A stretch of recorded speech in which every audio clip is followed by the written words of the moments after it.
Assalomu alaykum do'stlar. Yarim kechasi Bomdod vaqtidan 3 soat 4 bo'ldi. Bizlar Surxondaryoga qarab yo'l oldik. Shu ma'ni borki, miyamda bir ash quloqimda orqasi ish borda, bir jinniligim tushsa ketaveraman.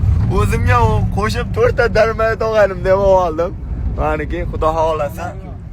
Yo'lda ko'rib qolsalaringiz, urib tepib yurmanglar bularni. Menga bilaman teginmaysizlar, chunki erkatoylaring o'sha Surxondaryoda Termizga boraman, Denovga boraman. Qolgan tumanlar kechirasizlar. O'sha keyingi boy yaqin qoldi, Tirnoqqa bosish kerak. Atigi bir kun yoki 2 kun o'sha yerda bo'laman. Keyin Toshkentga go Tirnoqqani gazavat qilamiz. Surqashim, Surxondaryom ozgina qoldi. Sanoqli soatlar qoldi. Borlarimizga shukur. Denov, Termiz meni kutyapti.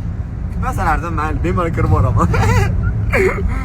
Yo'q, odam yuragim tez urib ketyapti, bari.